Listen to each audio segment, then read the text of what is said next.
What's up, YouTube? Before we get into today's video, I've seen all these other best Fortnite console settings videos on YouTube, and not one video showed how many wins they have or anything like that. They're claiming to have the best settings, but they won't even show the people how many wins they have. So I'm here to actually bring you guys the best console settings you can have for Fortnite, and be able to show you guys that I actually know what I'm talking about.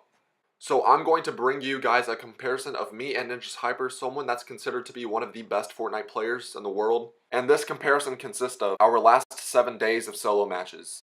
As you guys can see, our win percentages are very similar. He only has a 0.6 better win percentage than me in the last 7 days.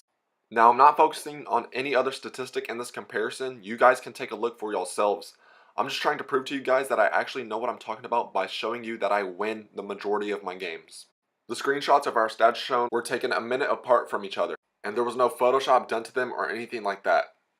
And as you guys can see, I have 299 wins total at the time this video was recorded, and the majority of those being in solo and duo, which require more skill as there's less people to rely on. So now that you guys have seen I know how to win a game or two, I think you guys will have more confidence in my reasoning for why each setting is the way they are. So without further ado, guys, make sure you subscribe if you haven't already and trigger those bells to make sure you never miss an upload, and click the like button for this highly requested video.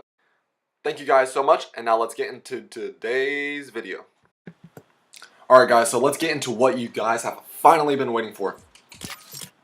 For your X and Y sensitivity, you're going to want to have this in one of the fives, and by one of the fives I mean one of these fives. I have mine 5 clicks up once you get to 5, so if you adjust your slider by moving it with the D-pad, I have mine clicked up all the way to 5.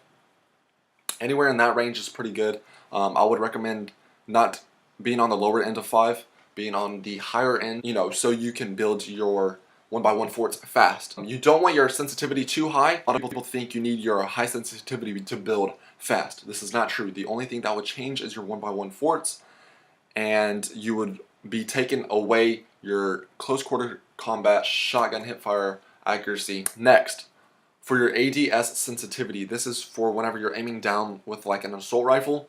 0.5 is the perfect medium. If you've ever played shooting games, you know that a lower sensitivity leads to higher accurate shots.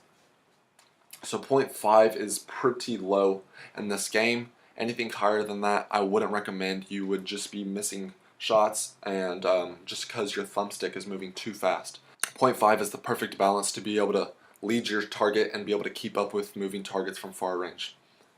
Snipers always play on high sensitivities, and that's so they can keep up with moving targets because they're in a scoped view. Therefore, you need a high sensitivity to keep up with moving targets. If you have this way too low, you're not going to be able to keep up with running targets. You need to be able to track targets and lead your shots. And 0.65 allows you to do that, and it also allows you to perfectly place your cursor right over the enemy's head and get that accurate headshot. Uncapped frame rate. I have this set to on. I think this only makes a difference if you play on a monitor. If you play on a TV, I don't think you'll be able to notice the higher FPS, which is this allows. This allows you to play at a higher FPS and not a capped frame rate. It says you'll have higher input lag, but I have never noticed higher input lag or anything like that whenever building or anything. So I'd like to play with this on. It makes the game run a lot more smooth. Here, sprint cancels reload. You want to have this off. You don't want your sprint to cancel your reload. That's just not beneficial for you, and it can screw you over in situations. Tap to search/interact. This is very preference, guys.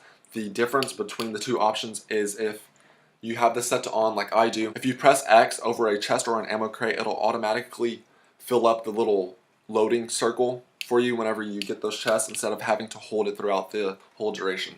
So I'm lazy, I like to have that on. Next, auto equip better items. I don't know exactly what this does, but I have it on. All of the top players play with it on. No need to take it off. Next thing, vibration, guys. You definitely want to have this off. If you have the vibration on, it's going to cause your controller to rumble, which makes your hand move and then leads to inaccurate shots. You never want to have vibration on. It might feel a little weird whenever you first turn it off if you've been playing with it on. But trust me, guys, you will have more accurate gunfights whenever having this off. Next thing, aim assist. Guys, we play on console. You definitely want to have aim assist on. I'm sure you guys know this already. You definitely can't play with that off. When it comes to reset building choice, you definitely want to have this on. You don't want to forget to switch to a wall and someone shoots you from behind and you're out there placing domes. You don't want to do that.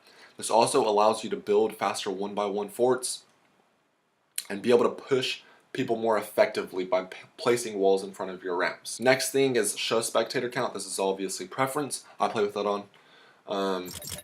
If you get nervous, turn that bad boy off. Brightness. My settings on my monitor for my brightness is at the highest maximum possible, so I don't need to really mess with this. It's already high enough to where I can see in the dark places. If you can't see in dark places where people could be hiding in shadows and whatnot, you definitely want to turn that up. But for me, I'm good. I can see everyone in the dark places. And then this is the strongest recommendation, guys, I can make for your configuration. You definitely want to be playing on Combat Pro. Combat Pro allows you to switch in your inventory from left to right, not just right. Being able to move left and right in your inventory and in your build pieces allows you to build way faster. This is definitely the strongest recommendation and the best way you can improve your game if you're already playing on standard. Thank you guys so much for watching. If you have any more video ideas, drop them down below in the comments and I will make a video on it if it's a good idea. Thank you guys for watching. I'm Sly Sharrow and I'm out. Peace.